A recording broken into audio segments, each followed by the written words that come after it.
Well, here we are, session number 3 of week 4. So we are done after this one, guys. We have reached the end of our series. So like we've done in sessions 1 and session 2 of this week, the last thing we're trying to add to the mix is strength.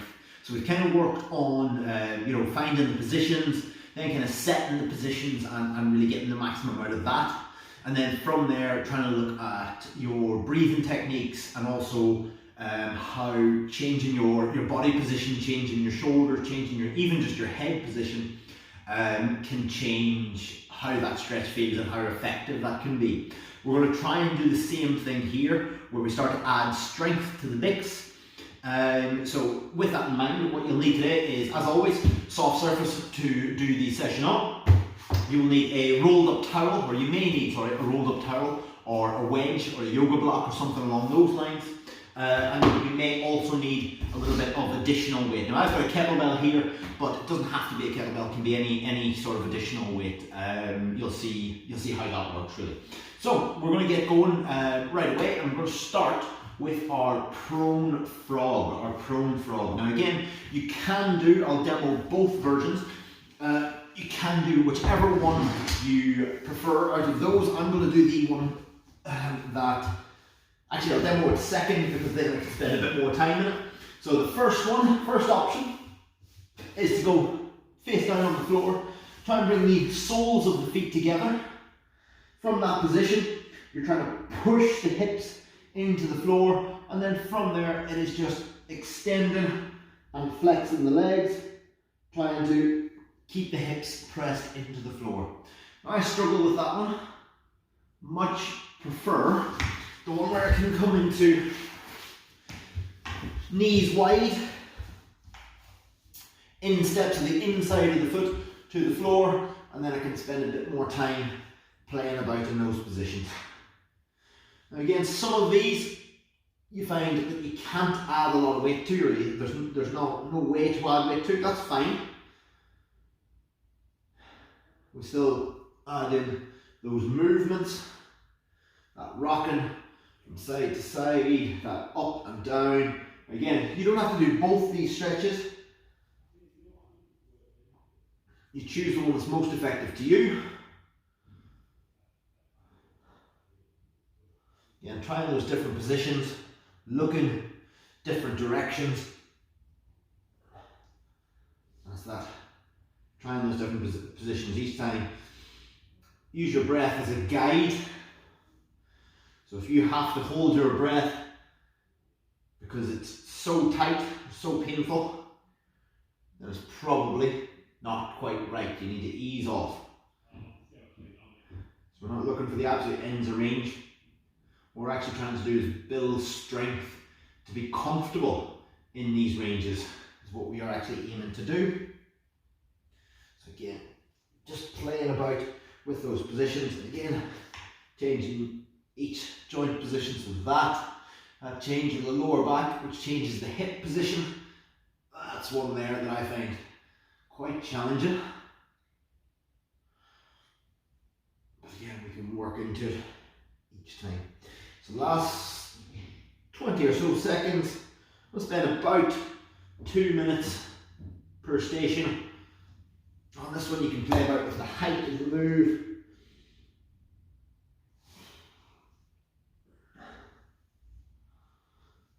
And just work in those different body positions. From there we're going to come into that rocking butterfly. So come out of that position. We're going to come into your butterfly position. I'll show from the side. So we'll need that little bit of additional weight as well as an option. So again, heels in as close to the bum as possible. Hands on the side of the feet. Use your elbows to press down against the inside of your knees. And what I want you to try to visualize, you're trying to get your chest, trying to get your belly button as far forward into that gap as possible. Then we create that rock from side to side. And again, if you want to, you can use that wedge to help you out. I'm going to pivot around, show front on this one. Principle is the same. So again, heels in close grab the sides of the feet, and we're into that rock from side to side. Use the elbows to add that extra pressure if you wish. Now, we can add a little bit of added weight to this by holding our kettlebell or whatever you've got to hand. Again, using the elbows just on the inside of the knees. You have to just be a little bit more cautious with how far you rock, because now that weight changes your center of gravity quite rapidly and changes how that feels. Good. And the more comfortable you can get, the more control you can exhibit at these ends of range, the more long-term these flexibility changes will be. Now, I'm going to be doing a quick video just to review what you can do going forward, but remember that you can measure these increases to the millimeter if you really wish, but that's not necessarily what it's about. Yeah, over longer periods, yeah, you should hopefully be able to reach further. Your knees should be flatter to the floor, and you should be more comfortable in those kind of positions. But remember that just being more comfortable in that movement. Now, I've found already, we've already gone over the time. So I found in this one in particular, in the butterfly stretch, when I first tested that, I found that I could probably have held it for about 30 seconds to a minute, give or take, and then I would have had to get out of position because my hips would have just been absolutely, killing me in that position. It would have been agony. Whereas now I can actually sit fairly comfortably in that position for 4 or 5 minutes, and that's building, and that's getting more and more comfortable as I do it. So we're moving into that single leg rock back, and again, we could do the standing variation, but I want to do the single leg rock back today for a reason. So what we're looking at doing, again, is getting the hands down, reach back, each time just pushing back into it, playing about with your positions, trying to keep that foot flat, then trying to keep toes up. It changes how that feels a little bit. Yeah, I'm going to go for foot flat. Now what I'm going to try to do, now it's a really difficult move, really small move, is trying to lift this foot off the floor without twisting away. So I'm not going to do this where I twist my whole body away. I'm going to try and keep my shoulders level, my hips level. It's just that small lift. I'm going to try and do that in a few different positions. So that's where I've just lifted. That's probably the easiest position.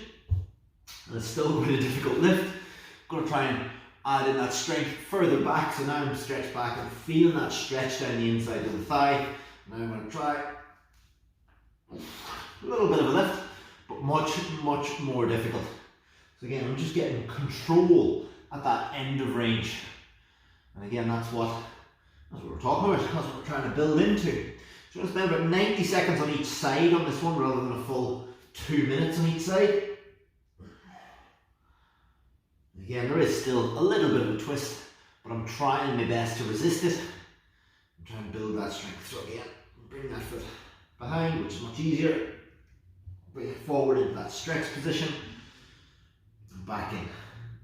So the same thing, we'll swap to the other side. I wonder, will this go as well as the other side did? So again, I've just got that forward and back rock. I'm going to try toes different positions, sitting my hips further back. What I didn't do on the other side is those reaches, because I wanted to focus on that lift. But again, you can reach, you can change your body position each time, you can play about with it. So again, I'm going to throw in some of those lifts if I can. So in the easier position with my shoulders forward, I can get that lift. As you can probably hear, is that I'm having to hold my breath when I do that lift. So that would be my work. Rather than trying to lift higher, is trying to make sure that I can keep my breath steady.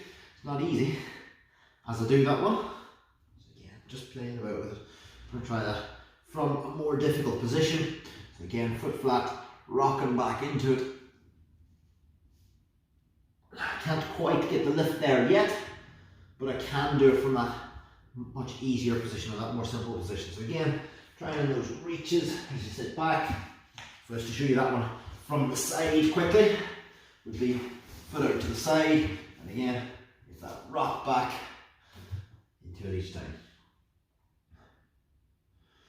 So from there, we're then going to look at your your 90 crush. So again, we're still going to try and add in some strength into the mix.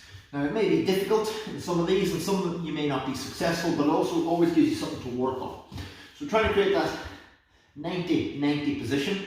Now traditionally what we've done, or traditionally over the last couple of weeks, what we've done is actually rotate from side to side where we bring up and across.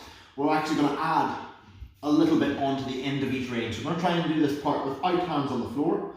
I'm going to try and come up onto my shin, push my hips forward in that position, and then from there control that back down to the floor, and then crush that knee down, lift through that knee. When I can't keep control, I come to the other side, and again from there, no hands, up, push the hips forward till I feel that stretch on that hip flexor, squeezing the glutes and driving the hips forward, and then come back down and rotate back.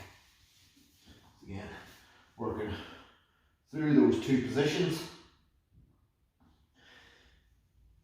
each time, trying to keep it controlled. So you'll notice I lean forward, because what I don't want to do at that position, so I've got here, I'm controlling that back down to the floor. What I don't want to do is flop down. I'm trying to keep it under control. So again, we're gaining control through those ranges. We're making those movements more comfortable where we can. He says, sounding very uncomfortable. Now again, if you're not quite at this stage yet, if you struggle with that move to get up onto the knees, use your hand, assist yourself on the way up. You know, if you've got a sturdy chair or a piece of furniture, or even a housemate or something like that can help you, use that to actually draw yourself up and then slowly lower yourself back down. So there's no right or wrong way to do a lot of these. It's just working on improving from whatever level you're currently at. So still going to go another 20 odd seconds. Again, you may find this problem, what you may have noticed is I'm very slowly moving forward each time I do a rep. Again, you could, if you wanted, at this stage, add in that additional weight to allow yourself to control, which adds an extra challenge. Experiment with it. That is probably the key thing. Experiment with it. So again, you can use your weight in the next one as well. So we come into our straddle walkover. Now, as before, I always find this one much more comfortable with with my hips propped forward or tilted forward. So I'm going to pop that underneath my hips. I'm coming into our straddle position, wide apart. So we could look at those reaches. We reach out in front, where we walk across from side to side. And also, what we could look at is coming forward into, some added weight into it. Now this one, just make sure that you're comfortable with that added weight, because you're going to be holding the goblet squat position and also trying to push your chest and your belly button forward into that move. You're going to try and lean forward into it. And of course, that is weight that's being held through the entirety of the back. So you want to try and make sure that you can hold a relatively straightforward position in that there, a relatively neutral position. What you don't want to do is have huge amounts of flexion in this one. So again, that lean forward, try to push the belly button and chest forward. And again, this time, because we're not able to reach, we're not reaching the weight out in front, the body position is still leading us in that position. Now what you could do as well, to give you something extra, even to push beyond this position, is actually use something like your rolled up towel, or another rolled up towel, because I've obviously got one underneath my hips. You could add in Another one, now I've got a little teeny tiny dumbbell here, but let's imagine that's a towel that's been rolled up, or a washcloth, or something along those lines, something quite small. Press it directly underneath your knee, and then that is something you can actually press into the floor and press against, and almost try and do that straddle. You may be able to see this in the video, you may not, where I've actually got my foot off the floor. So I haven't got it on the other side, but I have got it on this side. And again, we're trying to build that strength because you've really flexed through the quad, because you're trying to lift that foot from the floor while you do your straddle walkover. You could do both at the same time, or you could do right leg, then left leg. So again, trying to create that straddle walkover each time. From there, that takes us into our last one, which is going to be our wide mountain climber. So our wide mountain climber, we've done before. Let's just move these things out of the way because we don't need those. So we're going to step one foot forward, that 90-degree position, other foot out behind, and then we're just going to play in that position. So again, we kind of started to implement some of that strength previously. So again, what we're trying to do in that position, rather than just resting the foot there, you're actively trying to pull your foot backwards. So you're trying to slide your foot back along the mat. However, because your weight is on it, you're not going to be able to do that. I'm going to play about that position a little bit. So again, add a bit more strength into it. So again, lifting that back knee, placing it back to the floor, loading that position a little bit more each time, and that push back, trying again, keeping the hamstrings under tension. You can add in those twists as much as you see fit. Yeah, that one there, I feel like I could go all day on. However, this one, where I drop my elbow, drop my body weight down that little bit lower, I find that much more difficult. What you can do, again, borrowing from yoga, is actually you can use your own body to kind of brace off, to kind of push off. And by that, you can get your shoulder down, you can feed that arm underneath and use that to anchor down, to use your tricep, so to lift that up against your hamstring to draw your body down. So essentially you're trying to push yourself down by pushing the elbow into your own hamstring. From there, do the same thing on the opposite side. So again, roughly a minute and a half. See how you see fit with this one. So step the other foot forward. I might pivot that round. There we go. So again, you can play about with that from that 90-degree position. Knee up, knee down. Throw in that twist. Knee up, knee down. Elbow down, knee up, knee down. And that is really quite a difficult one for me there, to get that full extension and to come down each time. I can wrap that foot or that arm underneath, create that tension, press up,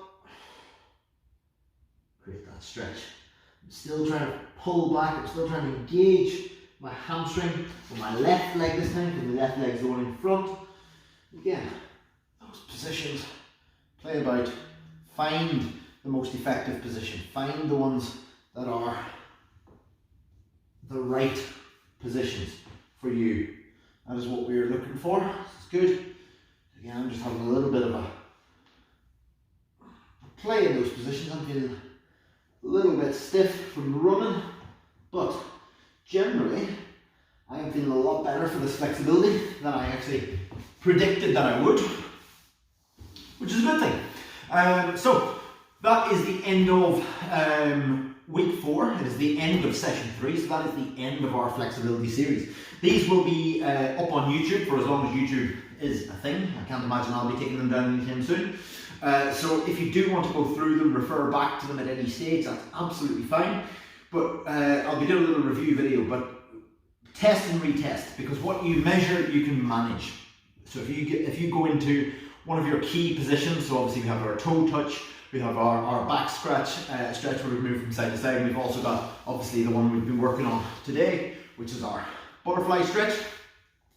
If you measure those, fairly regularly, so say once a month, once every couple of months, you check in, you take a couple of photos, and you compare them to the previous ones. you'll be able to tell an awful lot, not only by the photos, but also by how you feel in those stretches. Is it easy to get into? Is it quite a difficult position to hold? All those sorts of things make a big difference. And if you are actually struggling to get into position, if you're struggling to hold those positions, maybe we need to spend a bit more time in that flexibility. Equally, if you can get into position, you're comfortable, you can hold those positions, you can keep breathing fairly steadily, it means that your flexibility is probably where you want it to be. You can work on it if you want to improve your flexibility even more, great. But if you're able to do everything you need to do without pain and without restriction, then you're in a great place. But for now, guys, if you have been following along for over the last month, thank you for following along, thank you for watching. Any comments, any queries, anything you'd like to see, stick it in the comments below. But other than that, that is Neil signing off.